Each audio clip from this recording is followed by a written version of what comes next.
Hi, Assalamualaikum. My name is Muhammad Shazwan.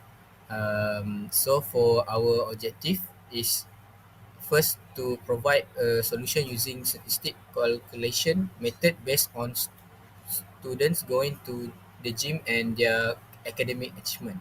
Second, to study the association between the numbers of students who use the gym and their academic performance. And last is to understand the method learned in statistics and apply it. Assalamualaikum, I'm Muhammad San. I want to explain about a user method for calculation in chapter 1. For the first table is a random variable that we got from UTHM student, what their CGPA pointer they get, 60 of pointer that we get, and we write into the table 1. Next, the table 2 show the result about a student CGPA and a student quantity. What we get from a table 1, we calculate how much the 3.1 into a 4.0. Then below question is we want a probability distribution in table. Just use a formula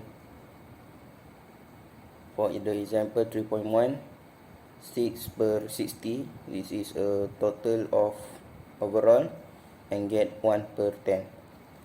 And B is the plot graph between quantity of the student versus CGPA pointer. Follow instruction in A. Okay, next is a CDF, that is a cumulative distributive function. This is a total of the probability. For the example we take is function 3.6. This is the overall 3.1 into a 3.6. We total it and we got the answer. Okay, move for the example question. By using the cumulative distributive function, find the probability. You want exactly 3.9 CGPA will obtain. Then only you want a 3.9 probability that we, for the answer method, we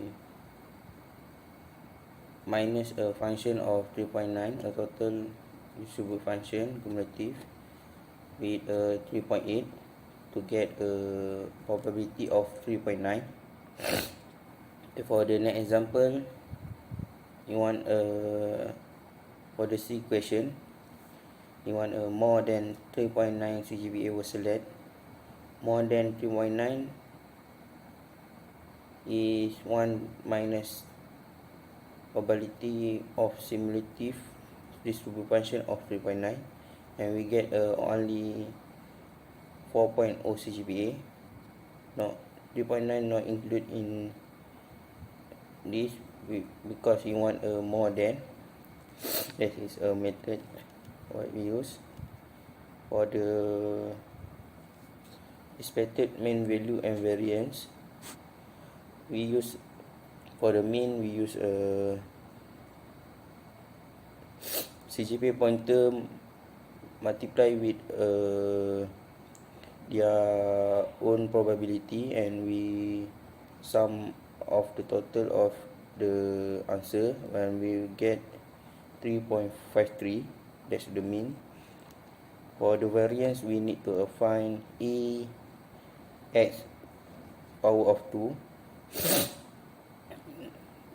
We power of 2 of the pointer CGPA, and we multiply with probability, their probability, and we sum the total of the ex, a power of 2, and we get 12.53. 0.52, and the variance, the method or formula we use is variance equal to EX power of 2 minus EX power of 2.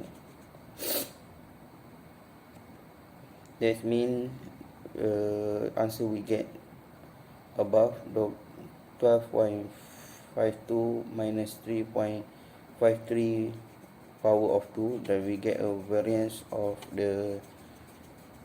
this is 0.059. This is for all method calculation for the chapter 1 and their example. Thank you. My name is Muhammad Azim Najmi bin Muhammad Ali. I will explain about chapter 2, special probability distribution. For this project, we use binomial distribution. The solution we get from the question, n equal to 20, p equal to 0.4, q equal to 1 minus p 0.4. So we get q equal to 0.6. The answer for question A is equal to 0.9877, B equal to 0.0746, and C equal to 0.9995. Some value we get from the table 1, like value Px more than and equal to x and Px more than equal to 2. I will pass it to our next group member. Hi, my name is Muhammad Shazam Shamsuri. For question 3, the question given in UTHM Pago campus, the mean pointer of students that go to gymnasium in one semester is 3.41 and standard deviation is 1.526. A random sample of 60 students is drawn. What is the probability that the sample mean of quantity student who got 3.5 and above in a semester?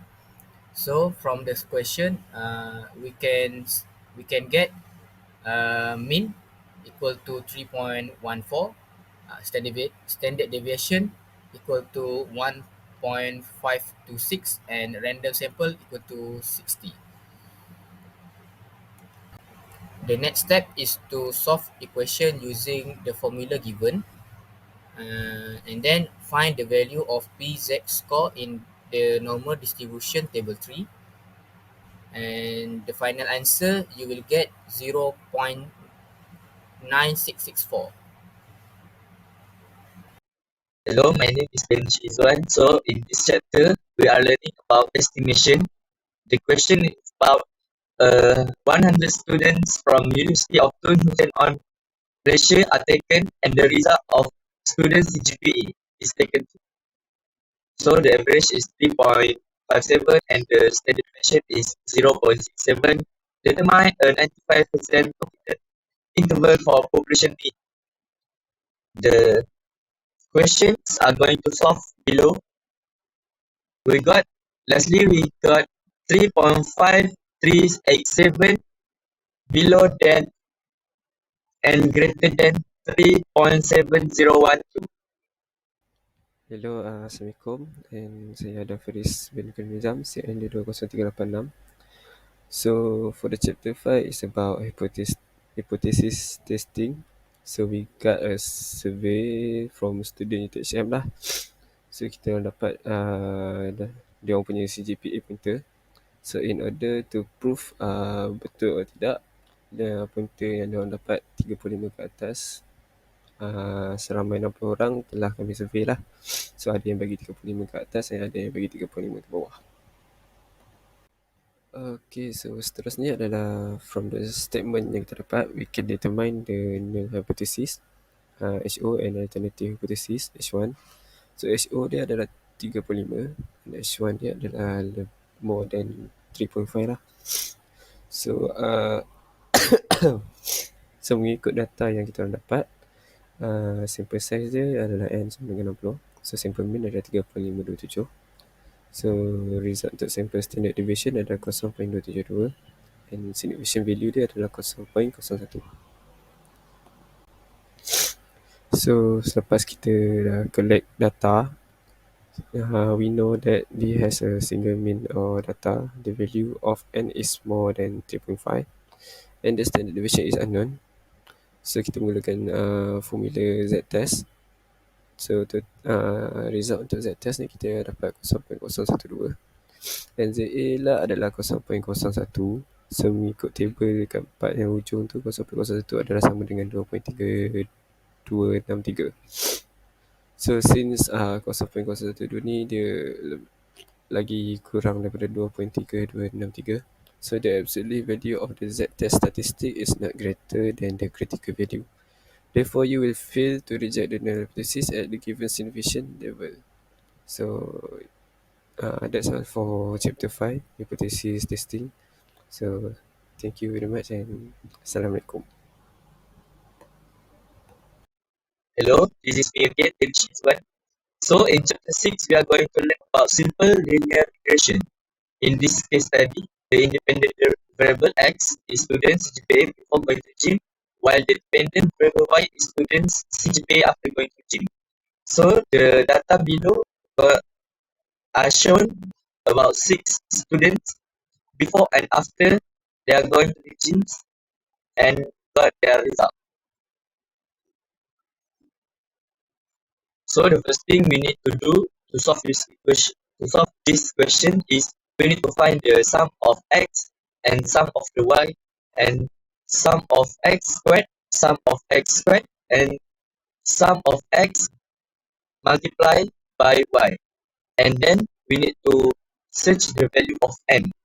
After that, we search x, xy, s, xx, and then we will got the b1 and b0. Thus, the equation of the least square line is y equal to 0.2883 plus 0.9349x. So the next step, we need to find the sum of square y and the sum of squares error in order to get the coefficient of the dimension value r squared. Using the formula, we will get that r squared 0.9474 indicates 94% of variance in y forecasted from x. Then we need to find the coefficient of r, which is 0.9734, indicates a very strong relationship between x and y, and it also shows that the variables tend to move in the same direction that affect the student going to the gym and their result.